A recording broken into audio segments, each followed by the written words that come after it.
The Meteora rock formation in central Greece is a magical place of stunning beauty and a paradise for rock climbers.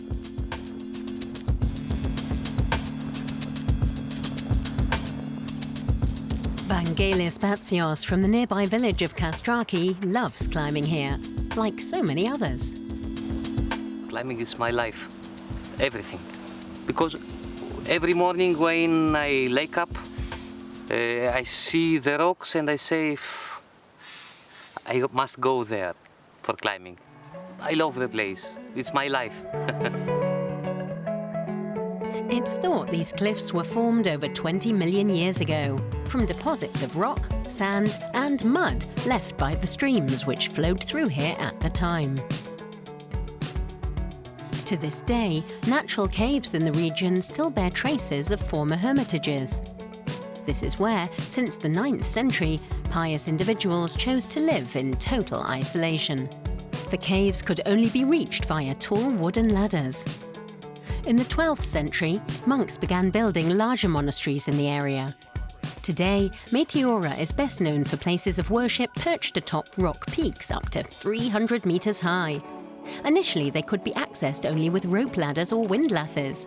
Of the 24 monasteries once built, most lie in ruin today. Just 6 are still inhabited. What made pious people flock here? The rock ensured protection against intruders and brought you closer to God. And the rock formation has a spellbinding effect on people. It's so stunning that in 1980, parts of the James Bond movie For Your Eyes Only, starring Roger Moore, were shot here.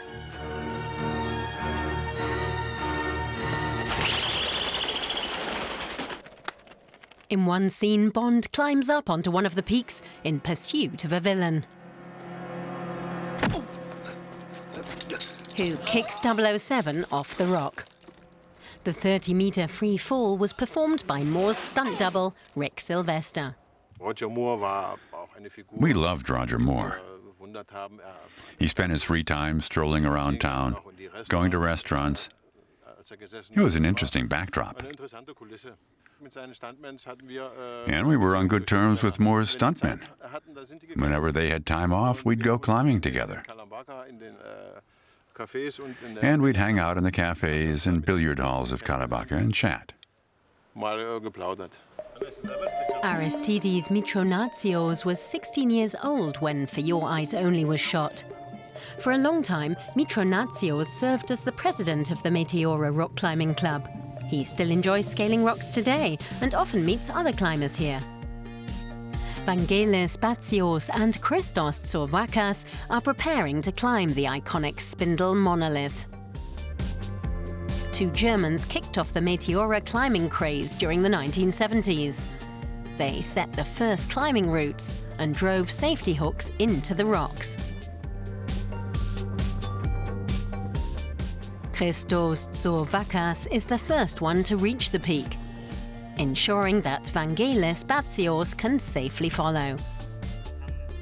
He hasn't scaled the spindle in 20 years. Once there, every climber signs the summit register. Vangelis Batsios says he scaled his very first rock as a 10-year-old. Free solo, because we don't have anything of materials. We saw the German climbers and they look at us, oh, the crazy young boys. And we started climbing with materials in '90. Here, Tsorvakas is taking one of the region's most scenic climbing routes, the Pillar of Dreams. Christos Batalogiannis is making sure Christos Tsorvakas is safe.